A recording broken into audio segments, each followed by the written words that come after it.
ഓം ശ്രീനാരായണ പരമഗുരവേ നമഃ. ഗുരുമാർഗത്തിലേക്ക് ഏവർക്കും സ്വാഗതം. ആത്മോപദേശ ശതകത്തിൻ്റെ 57-ാമത്തെ ശ്ലോകത്തിലേക്ക് നമ്മൾ കടക്കുമ്പോൾ ഗുരു പ്രധാനമായിട്ടും സൂചിപ്പിക്കുന്നത് ഈ പ്രപഞ്ചത്തിൽ, ഈ ലോകത്തിൽ ഈ മായ എന്തുകൊണ്ടാണ് അതിശക്തമായി, അല്ലെങ്കിൽ ഈ കാഴ്ചകളെല്ലാം എന്തുകൊണ്ട് നമ്മളിങ്ങനെ കാണുന്നു, അത് മായയാണ് അതിൻ്റെ കാരണം എന്ന് പറയുകയാണ്.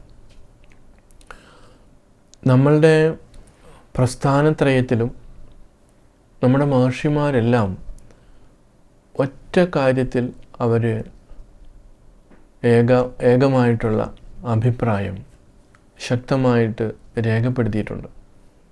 അതായത് ബ്രഹ്മ സത്യം, ജഗത് മിഥ്യ.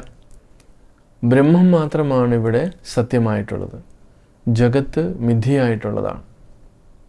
മിഥ്യ എന്ന് പറയുന്നത് മായ കൊണ്ട് ഉണ്ടാകുന്നതാണ്. ഈ കാണുന്ന ലോകം മിഥ്യയാണെന്നാണ് അവർ പറയുന്നത്. അപ്പം നമ്മളെ സംബന്ധിച്ചിടത്തോളം അത് നമുക്ക് അംഗീകരിക്കാൻ കുറച്ച് ബുദ്ധിമുട്ടുള്ള കാര്യമാണ്.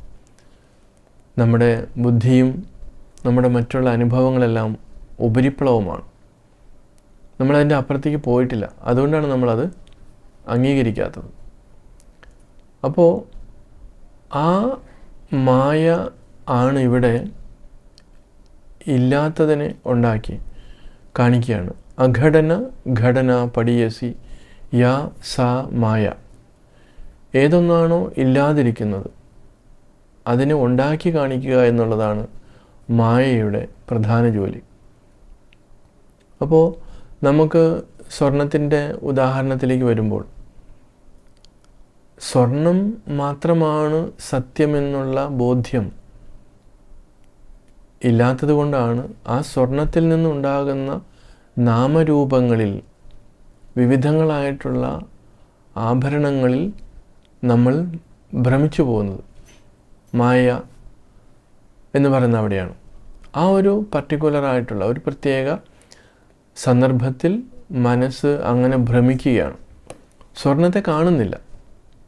ഇപ്പം നമ്മൾ എത്ര വിലപിടിപ്പുള്ള തുകൽ ചെരുപ്പ് വാങ്ങിച്ച് നമ്മൾ ഉപയോഗിച്ചാലും അതൊരു നായയുടെ കണ്ണിൽ പെട്ട് കഴിഞ്ഞാൽ ആ നായയ്ക്ക് അത് തുകൽ മാത്രമാണ്. കാരണം തുകലിനെ അറിയുന്നത് നായയാണ്. നമ്മൾ അത് ഒരുപാട് വില കൊടുത്ത് വാങ്ങിച്ചു ഉപയോഗിക്കുന്നു എന്നൊക്കെ പറഞ്ഞാൽ നായ അതെല്ലാം കടിച്ചു കീറി അത് കഴിക്കും.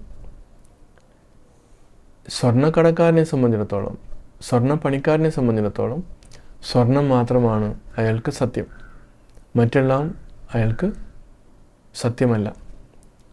നമ്മളെ സംബന്ധിച്ചിടത്തോളം, ഇത് ഉപയോഗിക്കുന്നവരെ സംബന്ധിച്ചിടത്തോളം അവനത് സത്യമാണ്.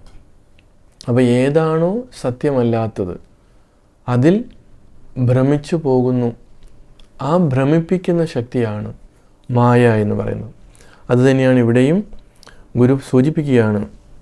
അലയറും ആഴിയിലുണ്ടനന്തമായ കലയിതു കല്യ അനാദി കാര്യമാകും സലില രസാദി ശരീരമേന്തി നാനാ ഉലഗുരുവായി ഉരുവായി നിന്നിടുന്നു. അലയറും ആഴിയിൽ. അപ്പോൾ ഇവിടെ അല അറുന്നത്, അല തീർന്നു പോകുന്നത്, നമ്മുടെ തിര എപ്പോഴാണോ ഇല്ലാതായിത്തീരുന്നത് അതെവിടെയാണ്? ആ മുൻപ് സൂചിപ്പിച്ച പോലെയുള്ള സംവിത് കടലിലാണ്. അതിനകത്ത് ഈ കടലിൽ, ഈ തിരകളിൽ അനന്തമായ കലയുണ്ട്. ഇത് മാറാതിരിക്കുന്ന കല എന്ന് പറയുന്നത് മായയായിട്ടാണ്. ഇത് കല്യ, അത് മായയാണ്. നമുക്ക് തരണം ചെയ്യാൻ ബുദ്ധിമുട്ടുള്ള ഒന്നാണ് മായ, കല്യ. അത് അനാദികാര്യം, അത് പണ്ടേ തുടങ്ങി ഉള്ളതാണെന്നാണ് പറയുന്നത്. നമുക്കറിയില്ല എന്നാണ് മായ തുടങ്ങിയത്, പക്ഷെ നമുക്കതിനെ അവസാനിപ്പിക്കാൻ പറ്റും. സലില രസാദി, സലിലം ജലമാണ്, അതിൻ്റെ രസം. അപ്പോൾ ഇവിടെ പഞ്ചഭൂതങ്ങളെല്ലാം നമുക്കത് എടുക്കാവുന്നതാണ്. അതിൽ നിന്നാണ് മറ്റെല്ലാം ഉണ്ട്. ശരീരമേന്തി നാനാ ഉലക് ഒരുവായി ഉരുവായി നിന്നിടുന്നു. അപ്പോൾ ഇവിടെ ഇതിൻ്റെ രസങ്ങൾ ഒക്കെ ഒന്നിന് പിൻപറ്റി ഇങ്ങനെ പോവുകയാണ്. ഈ ഭയങ്കരമായിട്ടുള്ള മായ ഇതിൽ നിന്ന് വിടാതിരിക്കുന്നത് കൊണ്ട് എന്ത് സംഭവിക്കുന്നു? വീണ്ടും വീണ്ടും ഓരോ ശരീരങ്ങളെടുത്ത് ഇവിടെ പോയിക്കൊണ്ടിരിക്കുകയാണ്. ആ സംവിത് കടലിലാണ്, അതിൽ നിന്നാണ് ഇതെല്ലാം ഉണ്ടായിരിക്കുന്നത് എന്ന് തിരിച്ചറിയാൻ പറ്റാത്ത രീതിയിൽ ഈ മായ പിടികൂടിയിരിക്കുകയാണ്.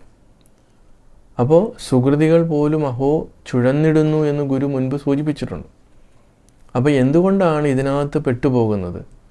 അവർക്ക് സുകൃതശാലികളായിട്ടുള്ള അവർക്ക് ഇതിനെ മാറ്റാനായിട്ട് എന്തുകൊണ്ട് സാധിക്കുന്നില്ല? അപ്പോൾ അത്രമാത്രം സൂക്ഷ്മത ആവശ്യമുള്ള ഒരു സന്ദർഭമാണ്. നമ്മുടെ മനസ്സും ബുദ്ധിയൊക്കെ വളരെ ഷാർപ്പായിട്ടിരിക്കണം. എങ്കിൽ മാത്രമേ നമ്മൾ വളരെ വിജിലൻ്റ് ആയിരിക്കുക എന്ന് പറയും. ജാഗ്രതയോടുകൂടി ഉണർന്നിരിക്കുക. ആ ഉണർവ് ശരിയായ രീതിയിൽ സംഭവിക്കാത്തത് കൊണ്ടാണ് ഈ മായ നമ്മളെ ഓരോരുത്തരെയും പിടികൂടിയിരിക്കുന്നതെന്ന് പറയാണ്. ആ മായയെ മാറ്റുക എന്ന് പറയുന്നത് മായയെ വെല്ലുവാനൊരു മന്ത്രമിങ്ങ് അരുളിയിടു എന്ന് ഗുരു പറയുന്നുണ്ട്, ഒരു സ്തോത്രകൃതിയിൽ സൂചിപ്പിക്കുകയാണ്. ഈ മായയെ വെല്ലുവാൻ. അപ്പോൾ അങ്ങനെ ഒരു മന്ത്രം നമുക്ക് തരാൻ വേണ്ടി പറയുമ്പോൾ, എനിക്ക് തരൂ എന്ന് പറയുമ്പോൾ, ഈ മായയുടെ കാഠിന്യം, അതിൻ്റെ ആഴം, അതിൻ്റെ അപകടം തിരിച്ചറിയുന്നൊരു വിവേകിക്ക് മാത്രമേ സാധിക്കുകയുള്ളൂ. ആ വിവേകം നമ്മളിൽ ഓരോരുത്തരിലും ഉണർത്തണം. എങ്കിൽ മാത്രമേ നമ്മുടെ ദുഃഖത്തിന് ശാശ്വതമായിട്ടുള്ള പരിഹാരം ഉണ്ടാകുള്ളൂ. അതിനുവേണ്ടി നമുക്ക് ശ്രമിക്കാം. നമസ്കാരം.